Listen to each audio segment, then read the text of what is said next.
আল্লাহ তাআলা যেগুলো নিষেধ করছেন সেগুলো থেকে মুক্ত থাকতে হবে। সুদ মুক্ত সমাজ, সুদ মুক্ত রাষ্ট্র গঠন করতে হবে।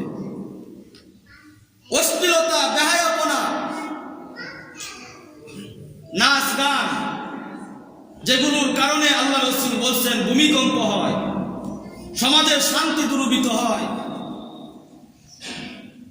সমাজকে, পরিবারকে সকল প্রকার অশ্লীল কাজ থেকে, সকল প্রকার হারাম কাজ থেকে, মদ থেকে, জুয়া থেকে, সুদ থেকে, নাচানাচি থেকে, যত রকমের অশ্লীলতা আছে সকল প্রকার অশ্লীলতা থেকে রাষ্ট্রপ্রধান থেকে নিয়ে একবারে সাধারণ জনগণ পর্যন্ত যদি তওবা করতে পারে, নিজেদের জীবনকে মুক্ত করতে পারে, আল্লাহ তাআলা বলেন তখনই আমি ওই রাষ্ট্রের উপর রহমত এবং বরকত নাযিল করব।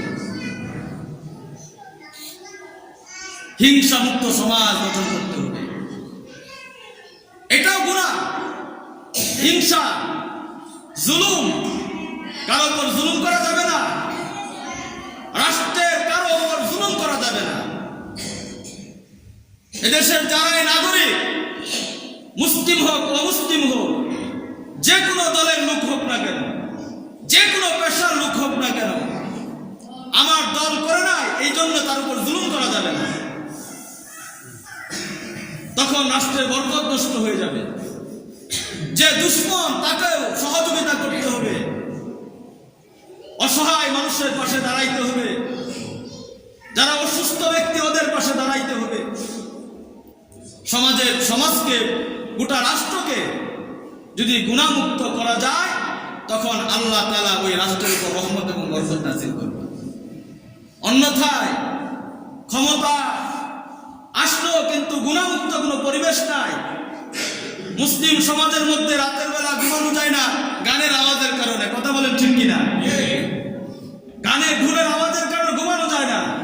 যে রাত্রিবেলায় মুসলমানদের ঘর থেকে কোরআন তেলাওয়াত আসবে, যে রাত্রিবেলায় জিকিরের আওয়াজ আসবে, যখন মানুষ আল্লাহর গোলামি করবে, আল্লাহ তাআলা তো মুমিনকে রাত্র দিয়েছেন শুধু ঘুমানোর জন্য না, আল্লাহর খাঁটি বান্দা হওয়ার জন্য, তাহাজ্জুদ করে বান্দা হওয়ার জন্য। সেখানে গুনার আয়োজন চলে। সকল প্রকার গুনাহমুক্ত জীবন, এটা যদি হয় আমাদের উদ্দেশ্য, এটা যদি হয় আমাদের চাওয়া পাওয়া, তাহলে আল্লাহ তাআলার ওয়াদা হলো আমি আল্লাহ নিজেই বলেন লা ফাতাহনা আলাইহিম বারাকাতিন মিনাস সামাই ওয়াল আরদ, আমি আসমান এবং জমিনের সকল বরকতের দরজা তাদের জন্য উন্মুক্ত করে দিয়েছি। ইসলামের মধ্যে ক্ষমতা মূলত ক্ষমতা ভোগ করার জন্য না। ক্ষমতা এটা অনেক কঠিন এক জিনিস, অনেক কঠিন এক জিনিস, যার কারণে এই ক্ষমতার কথা যখন আল্লাহ রাসূল সাহাবাদের সামনে গুরুত্ব তুলে ধরছে, কোন সাহাবা কখনো ক্ষমতা চায় নেয় নাই, ক্ষমতা দিলেও নিতে চাইতো না। ক্ষমতার বার অনেক বেশি। একটা পরিবারের দায়িত্ব পালন করাই তো কঠিন হয়ে যায়, নিজের ইমানের দায়িত্ব পালন করাই তো কঠিন হয়ে যায়, আর জাতির দায়িত্ব পালন করা আরো কত কঠিন। এই জন্য এটাকে ক্ষমতা মূলত উপভোগ করার জিনিস নয়, এটা হলো সেবার নাম। যে যত বেশি সেবা করবে, যে যত বেশি আত্মত্যাগ করবে, সমাজে রাষ্ট্রের সবচেয়ে সাধারণ মানুষ যেভাবে চলাচল করে, একজন রাষ্ট্রপতির উদ্দেশ্য যদি এমন হয়, হযরত উমর রাদিয়াল্লাহু তাআলার উদ্দেশ্য এমন ছিল যে সাধারণ জনগণ যা খাইতেন একজন রাষ্ট্রপতি তাই খাইতেন, সাধারণ জনগণ যেভাবে চলতেন হযরত উমর ইবনুল খাত্তাব সেভাবে চলাফেরা করতেন। একজন সাধারণ নাগরিক যে ধরনের বিছানা ব্যবহার করতেন, যেরকম বিছানায় শুইতেন, অর্ধ পৃথিবীর বাদশা হযরত উমর ফারুক রাদিয়াল্লাহু তাআলা ওই রকম বিছানায় তিনি শুইতেন, যার কারণে উনি যখন ঘুম থেকে উঠতেন পিঠের মধ্যে চাটাইয়ের দাগ দেখা যেত। এটা ছিল মুসলিম সভ্যতা।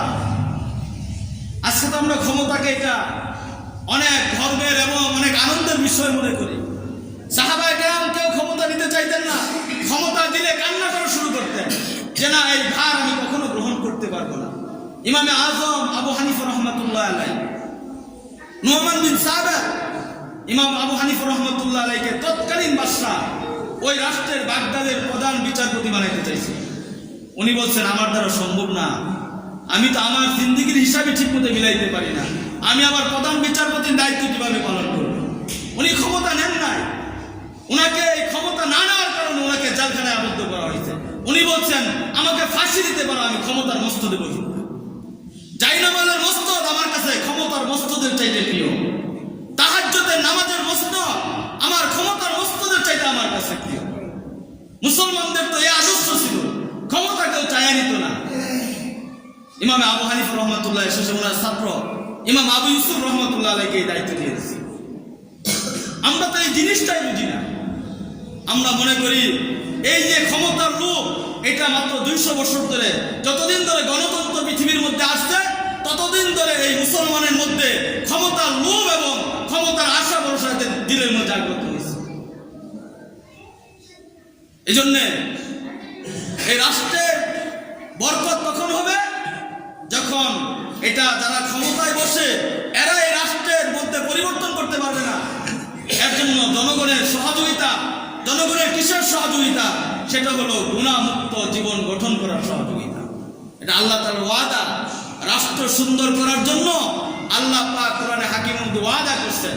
আল্লাহ বলেন যে রাষ্ট্রের মানুষগুলো যদি ঈমান আনে, তাকওয়া অবলম্বন করে, তাদের দিলের মধ্যে আল্লাহর ভয় থাকে, কোনো নাফরমানি না করে, কোনো নাফরমান না করে, কালিমা পড়ে, নামাজ পড়ে, যাকাত দেয়, হজ করে, রমজানের রোজা রাখে, আর সকল প্রকার গুনাহমুক্ত, সুদ মুক্ত, ঘুষ মুক্ত, মানুষের উপর জুলুম করা থেকে যদি রাষ্ট্রের মানুষগুলো যদি বেঁচে থাকে, প্রতিহিংসা থেকে যদি বেঁচে থাকে, আল্লাহ বলেন লা ফাতাহনা আলাইহিম বারাকাতিন মিনাস সামাই ওয়াল আরদ, তখন আমি আল্লাহ তাআলা আসমান এবং জমিনের সকল বরকতের খাজানা ওই রাষ্ট্রের জন্য উন্মুক্ত করে দিই, মানুষদের জন্য উন্মুক্ত করে দিই।